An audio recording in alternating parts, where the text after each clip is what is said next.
باب 5 فصل 5 درس 1. الفصل الخامس كمنهاج المسلم فصل جوابهم في جملة أحكام يوتين في dental ñawoje ɗen globalement ñawoje ɗen wa fihi ina nder faslum on ismu wadda windanɗe jeenayi almaddatul ula windande araneren fil qardi yewten fi ñamande awalan aranin ɗum ta'rifuhu andingol ko wiyete ñamande alqardu ñamande lughatan ka hala huwa ɗum alqat'u ko taƴugol goɗɗo jonna goɗɗo ko shar'an ka sharia dafu malin ko jonnugol jawdi liman yantafi'u bihi wonande o naftorowo ndi summa yaruddu refti o ruttati o jonnitoya badalahu lonto mayri kayri tigi tawa o golliri o jonnitoya lonto mayri dalika ɗum kan yaqulu ko sifande wi'ata mutajun ha to jinɗon liman yasihu wonande on mo tawata hino sellana tabarru'uhu ɗiggire mum bimana on tawɗo hino sellani mo himo mari feere legoyi nde o waɗata ɗiggere e goɗɗo nde o moƴƴoto e goɗɗo on tigi inna aqridini ñawlin aw aslitini ma ñawlin kaga wano ni min maalin immorde jawdi aw mata'in ma naftor ɗum aw hayawani ma mum munte muddatan e nder dumunde summa aruddu alayka refti bi jonnitete fa yaf'al o yahuwa ko ɗum wiyete ñamande saniyan ɗin mun ɗum hukumuhu ñawre mum nden alqardu ñamande mustahabbu ko yiɗa ɗum bin nasba ka dambugol lil muqrid wonande ñamande ko goto li qawli ta'ala man dal ladhi kombano yuqridu allaha qardan hasanan fa yudha'ifahu lahu wa lahu ajrun karim wa qawli sallallahu alaihi wasallam man naffasa kala foy gintinanɗan akhihi gaysi makkon kurbatan tampere min karabi dunya immorde tampereji aduna naffasa allahu lahu allah hoyna no yaymo foy gintina no yaymo karbatan tampere min kurabi yawmil qiyama wa amma bin nasaba amma sabu dambugol ngol lil muqtarid wonande ñawloto ɗon o waɗum jaizun ko dagi ɗum mubahun ko dagi ɗum la haraja fi probléme wala mum ɓittere wala mum id koɗe kadi istaqrada rasulullah sallallahu alaihi wasallam nelaɗo allah ñawlike bakran ñale min al ibli morde ngeloɗi wa radda o jonniti jamalan ko ɗum woni ñale khiyaran suɓange o gala ɓe maaki ɗi mana ɓe jonniti ñale ɓurge e jaddude ko ɗum woni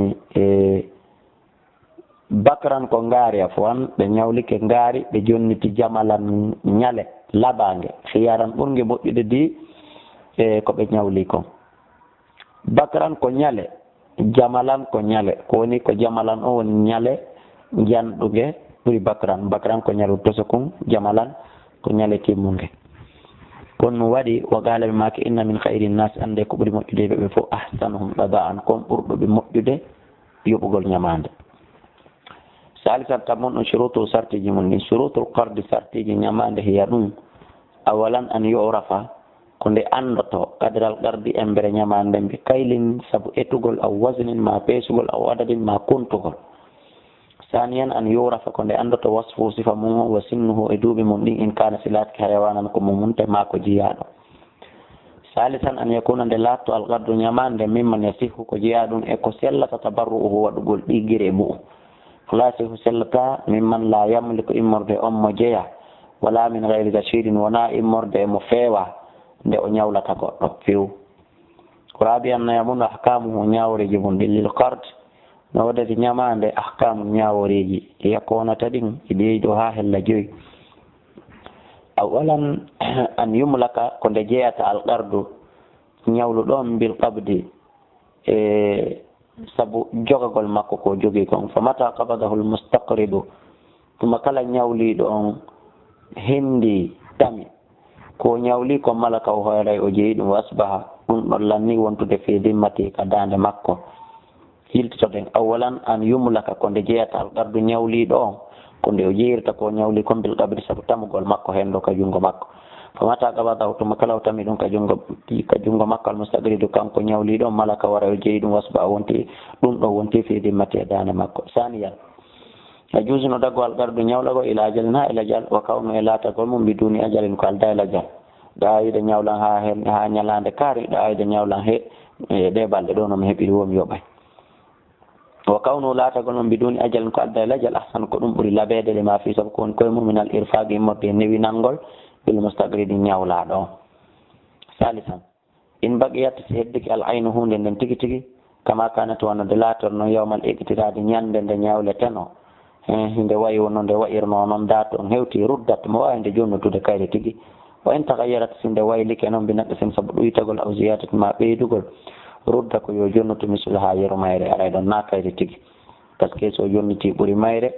oya jaɓi ɗum haray woni riba so jonniti kadi ko manque ɗum haray kadi toujours kadi woni hakke woni ko ɗuyta in kana laha silatani ke ɗum misuluni yeru wa illa so wona ɗum si ɗayi ɗum tigi wawata heɓde yeru faɓi faqimatu ha haray ko jonnugol yeru muɗum bimana mesir muɗum alegoy qima muɗum. رابعا إن كان سلات كالقرد نيمان لا مؤونة هولار على في حمله فوت غولد روندا غولد جازا ندغي وفاؤه يقول في أي مكان كلا نكورة أراد أن فعل المقرد نيولو دون وإلا سنان فإنه كان لم يلزم وأتاك المقترد نيولا دون وفاؤه يقول في غير موضعه حروانا إتنا نكور مندك. خامسا يحرم حرم أن أي نفع كلا نفع يجره الغرد كن يولو دون بوديرتا للمقرد ونندم أن يولي نيمان مكون دون يولي أن كلا نفع كون بودان تم حرهن حرمي سواء نفتر كان لاتك بزيادة كسبب بيد تقول في الأرض نيمان دبولا يبتا أو بتجويده ما كسبب هيدين تنقل نيمان أو بنفع آخر ما كسبب نفع باي من يولي ما دون من كده ودنا إلى دون donc kharaja hara yalti anil kadde ga nyamande in kana dal kasidon do laati bi sharti watawatu in hawrondirgol baynoma hakkunde mabbe amma ida kana ma silati ke mujarrad ihsanin ko teldingol moƴƴagol tun minal muqtaridi immorde e nyawla ɗon ko ɗum nyawli ɗon waɗiri fala basara e lala idi ko adi ata rasulullah sallallahu alaihi wasallam nelaɗo Allah jonni jamalan nyale hattunge khiyaran e suɓagol maɓɓe wonamo ɓe nyawli on inni ko beɓe yoɓitata ko kamɓe waɗi volonté ma rubaiyan ke fi bakrin sahirin fi nyalun tusukum wakala ɓe maki inna min khayri nas ande ko mi waɗiri ɗum wona riba dey ko ɓuri moƴƴude ɓe ahsanum gagan ko ɓurɗo ɓe moƴƴude yoɓɓugol nyamande wo. almaddatu saniyatu indande ɗimmerenne fil wadi'a mi yewta en fi kalifuji ɗin. awalan tarifu andingol linno alwadi'a kalifu ma yudaw ko kala ko hay halfinte ay yuturaku ko konko accete min malin immorde jawdi wa ghayri ko hina ɗum lada e jungo man yahfazu mon wawa renude ɗum ayna li yaruddahu fi o jonnitoy ɗum ila mudi ifade halfinde mommata tatallabahu tuma kala o yaƴantoymo. saniyan ɗi mum ɗum hukmu ha ñawore mum nde الوديعة التكاليف مشروعة كسر إناد بقول الله تعالى فليؤدي الذي أؤتمن أمانته فانتم هل فينا هولا هل فينا ما هولا نيولا يوجنة كليف مكة وقال عز وجل إن الله يأمركم أن تؤدوا الأمانات إلى أهلها وبقول الرسول سماكم النبي صلى الله عليه وسلم أدي الأمانة تطهولا رن لمن تمنك ونندئن هولي دم فلا تخون وتعجنف أمن خانك ونجم في دم تأنفتو إذ قد الوديعة كليف من جنس الأمانات فإمرت إنونيجي هولار قد هل فنتا مهوتي قد نصودنا نمهوتي وحكم الوديعة نياور كليف يختلف هنا لوت لذا باختلاف الأحوال سبلوت نرجل الحالي جدين فقد يكون قمدين لا تقبول واجب الكليف ممكن أن هنا واجبا وقتي دم فرصة على المسلم إدوجل وذلك دون لونتا إذا اضطر كسي لوريتوري إليه فاد مكو مسلم جلد غو في حفظ مالي في رينغول جود مكو دي توا هاي غوت على واو رينان دي جود مكو دي هيسي ونا بي لم يجد ان توا هبال من يحفظه ومن رينانا مله من يحفظه من رينا جود دي لا ونان دي مسي واو سيونا اون دو وقد يكون هرك واجب وقد يكون ضمن كليف وانا مستحبا يدادو عندما فيما إذا طلب منه ستيوني ودا برام حفظ شيء رين غلغنو وهو توكان كنو يأنس هم ووتي من نفسه إمرد وانك مكوكين القدرة حتى نقول على حفظ دورين غلغنو بمعنى هم ووتي وانك مكوكين وانده هم واوي رينو دنو hay tawi woodi goɗɗo goo waawɗo reenude kono madama o landama yo reenu haray ɗon no wona mustahab isnde tawno haaga ɗum ɗo min baabi ta'awuni ko jeeya ɗum e dambugal wallidirgol alal birri hoore ɗiggere almamuri bihi konko anndanɗa hoore ma ko yamira ɗum e muɗum fi qawlihi taala e nder jaalal allah ka suratu maida aya 2 wa ta'awanu alal birri wa taqwa wa qad yakunu gomɗi hino laato ɓuɓulul waɗi e jaɓugol kalifu ngu makruhan no aña fiw no wona hara no aña wa dalika ɗum fima ida kana koye nder konko tata si laati a shakhs neɗɗon ajizan ko o ronko o few an hifja renugol ɗum goɗɗo jonne montan jawdi ndi o marana hoore makko o mara ko forofor ka o mara compte bancaire o marana hoore makko galle ka o mara ɗum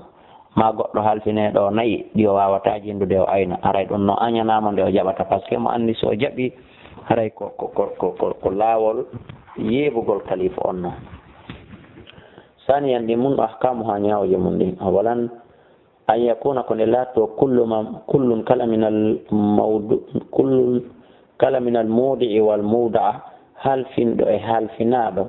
indahu e jungo mum ɓe fof ɓe wona mukallafan hellifaɗo rashidan fewɓe fala yudi usabiyu halfintake paykugol majunun e feetuɗo wala yuda o halfintake kadi indahuma e jungo maɓɓe ɓeɗo ɗiɗo halfintama jaɓa an kadi a halfinta ɓeɗo saniyan ladamana fawtagol noon alal mudayi e hoore kalifu alal mudayi indahu e on halfinaɗo jungo mum ida talifat si ɗum si yeɓike alwadi atu kalifon biduni ta addin min ko alda jaggutugol makko kanko halfinaɗon aw tafritin ma welsindagol so tawi noon gotel e ɗin ɗon ɗiɗno toon haray o yoɓay ɓe gawli sallah sallam saabu mako nelaɗo ladamana fawtagol ala mutamin e dow hoolaɗo ko gawlihi man udiya kala halfinaɗo waɗiya tan kalifa fala damana ala yaray fawtagol ala e ɗum salisan li kulli nowdani kala minal muudi modde halfinɗo wal muudayi e halfinaɗo inda e jungo mum raddul waɗi a junnutugol kalifa mata sa'atu makla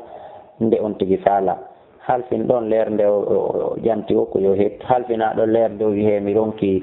o jonniti o kadi koyo jaɓe rabi an nayaɓunɗum la yajuzu dagotako lil muudayi indahu e on halfinaɗo e jungo mum an yantafi onde o naftorta bir waɗi ati haali kalifa on biyayi wajin e kala bange minal wujuhi modde bangeji an nafi naftorɗum illa bi idini sahibiha sona e ɗum e jommum waridahu e wela e muɗum somi halfinima laaɓi somi yananama yaale sirki mi halfinima tenirde sa soppirede koye taw miɗo yanannoma so yanima ko ya soppirde sona ɗum haray sellata hamisan jawabon ɗum idahtulifa si lutodiri fi raddil waɗi e jonnutugol kalifu ngu fal qawlu haray konngol ngol qawlul muudayi indahu ko konngol mo kalifu ngu woni jungo mum on woni ƴettete so wi o jonniti o yawi o jonnitaka haray ko konngol halfinaɗo ƴettete kono biyaminihi ko wondude e wondore makko illa an yatiyal muudi u sowona halfin ɗon adda bi bayinatin ɓangandu e seede tusbitu mono tabintina adama raddi ha ilayhi wasegol jonnutugol kalifu ngun faade e makko rabi an nayi ɓun ɗum kayfiyatu kitabatiha mbaadi no ɗum windirte awalan suratul kitaba alif on no yewta en fi mbaadi windugol al idai kalifu ngu e hino agarra fulanun kaari irritiki annahu no kanko ɗaɓaga o jaɓi o tasallama o jaɓi min fulanin immorde e kaari o tami o jaɓi bimana o hendike o jaɓi kadi ka ɓernde makko jungo kaari mablaka kada hunde nde tawata monta mum on ko tel ala sabilil ida e dow laawol kalifa ashari sharia yanke jum wona ngeygu wona ñamande multaziman waɗɗike mo hifda renugol haadil wadiyati oɗo kalif wa sawnaha e renugol mo ko gotum fi hirzi mithliha e nder marudi sifa muɗum gati hana marede fil makani e nokkure alladi nden amarahul mudi'u nde halfin ɗon yamiri an yada'aha fihi nde o waɗata e muɗum wa hadara tawama al mudi'u e tawa halfinaɗo almadhkuru jantaɗo on wa hadara tawama al mudi'u ko halfina almadhkuru ko janta kon wa saddaga wa hadara tawama al mudi'u halfinaɗo almadhkuru jantaɗo inde mum o wa saddaga o gongini ala dalika e ɗum at tasdiq ash-shar'iyya gonginande sharia yankore ba mbano yewten kitabatu raddi letter fi jonnutugol ngol a andi angal gollitirgol men sharia islam o woni en soñjude simi halfinima hiɗen hani wadde resi jonnalam wonde mi halfinima si tawi kadi woni a jonnitilam min kadi miɗo hande wadde resi mi jonne wonde a jonnitilam ɗum noon en ala wadde ko ɗon addude ɗe weñje darra fulanu min kaarijo irritiki annaw kanko gabada o hettiti o tasallama o jaɓi min fulanin immorde kaarijo ma mablahu konko tata timmode mum nden kada ko wona ni gabdan jaɓande shar'iyan shar'irande wa sara dalika ɗum lanni hewtutude lanni wontutude ilayhi e faade makko o biyadi wontika jungo makko wa hawsatihi e renande makko wa dalika ɗum noon huwa alqadaru ko ɗum eɓɓore alladi nde kana laatinode alqabidu jaɓunoɗo almadkuru janta ɗon awda'ahu ko halfini indal maqbudi e jungo jaɓunoɗo on min immorde muɗum qabla tarihihi ko adi oɗo daatu walam yuajjirhu lahu o yoɓinalimo e muɗum min dalka o yoɓinalimo min dalka immorde mum soyno he e hunde ɗalla aw kasura fanɗi o ɗuuɗi o wa saddaqahu gonginimo kadi addafi o jonnutuɗo almadkuru janta ɗon ala dalika e dow ɗum tasdigan gonginande shar'iyan shari'ayankore tamma dalika ɗum ɗo timmiri ni bi tarihi kada e nder ñalande kaari e nder sa'i kaarijo haray ko ni woni lettre kalifu e lettre jonnutugol kalifu hana windirede en andi jaka haray ɗum ɗo fof ko hana windede ɗum ɗo fof ko ittata weñje on hakkundeji meɗen ɓeydata hoolare nden hakkundeji meɗen Allah waɗi gollitiroɓe sharia islamum allahumma amin haray ko ɗo darsu meɗen on gasi e nder babu 5 faslun 5 wallahu a'la wa a'lam